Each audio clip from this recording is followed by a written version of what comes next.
오늘 말씀은 시편 42편 1절부터 5절까지의 말씀입니다. 하나님이여, 사슴이 시냇물을 찾기에 갈급한 같이 내 영혼이 주를 찾기에 갈급하나이다. 내 영혼이 하나님 곧 살아계시는 하나님을 갈망하나니 내가 어느 때에 나아가서 하나님의 얼굴을 배울까. 사슴이 시냇물을 찾기에 갈급한 것처럼 하나님께 대한 갈급함이 있다는 겁니다.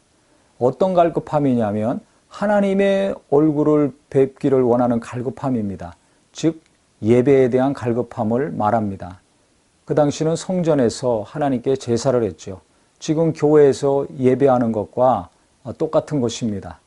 그러니까 예루살렘을 사모하고 예루살렘 성전을 사모하는 마음, 그곳에서 하나님께 제물을 올리면서 거룩하게 나아가 하나님을 만났던 그 만남을 지금 사모하고 있는 것입니다.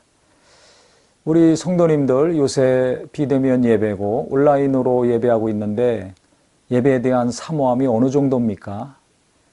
이 시편 기자는 눈물이 날 정도로 하나님을 사모한다고 했습니다. 눈물이 날 정도로 사모함은 없다 할지라도 시냇물을 찾는 사슴과 같이 우리가 예배에 대한 간절함과 사모함이 있었으면 좋겠습니다. 그 사모함이 강하면 강할수록 은혜를 받을 것이요, 갈급할수록 하나님의 성령은 갑절로 역사하실 것입니다. 그래서 이와 같이 모여서 우리가 예배하기 어렵지만 각각의 처한 곳에서 간절함과 사모함으로 하나님께 매주 나가서 예배하시고 또 인터넷으로라도 기도 모임에 참여하신다면 우리가 큰 은혜를 받을 수 있지 않을까 이렇게 생각을 합니다. 그런데 지금 이렇게 사모하는 이유가 있습니다. 왜 그랬냐면 사람들이 종일 내게 하는 말이 내 하나님은 어디 있느냐 하오니 내 눈물이 주야로 내 음식이 되었도다. 사람들이 계속해서 비웃는다는 것입니다. 내 하나님이 어디 있냐? 네가 하나님을 그렇게 찾고 믿고 있는데 너는 어떤 도움을 받고 있느냐? 이렇게 비난과 조롱을 받으니까 눈물이 난다는 것입니다. 그래서 그가 이야기하기를 내가 전에 성의를 지키는 무리와 동행하여 기쁨과 감사의 소리를 내며 그들을 하나님의 집으로 인도하였더니 이제 이 일을 기억하고 내 마음이 상하는도다.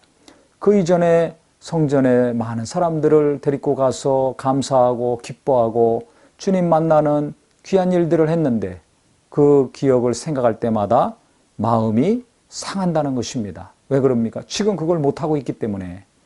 어찌 보면 우리의 현실과 비슷합니다. 내 영혼아, 내가 어찌하여 낙심하며 어찌하여 내 속에서 불안해하는가? 하나님께 제대로 예배하지 못하는 것, 하나님께 나가 제대로 기뻐하며 감사하지 못하는 것 때문에 마음이 두렵고 떨리고 낙심이 되는 상황인데, 그때 이 시편 기자는 어떻게 했냐면 너는 하나님께 소망을 두라. 그가 나타나 도우심으로 말미암아 내가 여전히 찬송하리로다. 자기 스스로를 위로하고 격려했습니다.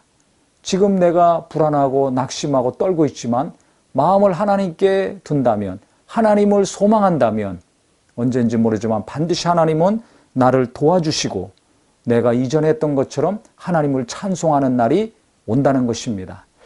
그래서 우리가 예배하지 못해서 불안하고 떨고 낙심하기보다는 우리 하는 일들이 안 돼가지고 낙심이 되고 불안하지 않습니까? 이때 어떻게 될 것인가? 간절함으로 하나님께 예배하는 것과 동시에 내 마음을 항상 하나님께 두어야 되겠다.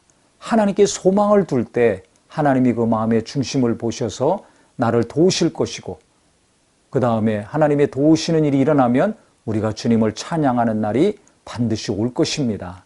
그래서 오늘 말씀을 묵상하면서 내가 예배할 때마다 항상 갈급한 심령으로 예배하는 것과 동시에 한 주간의 삶은 마음을 하나님께 두는 삶, 지금 코로나 때문에 답답하고 어렵고 힘든 시기지만은 내가 날마다 마음을 하나님께 둔다면 하나님은 나를 도우시고 건지시고 찬양케 하실 것이라는 소망을 우리도 가지셔서 이 말씀으로 자기 자신을 위로하시고 미래에 대해 암울한 마음이 아니라 희망을 갖고 살 수 있는 저와 우리 모두가 되기를 예수님의 이름으로 축원합니다.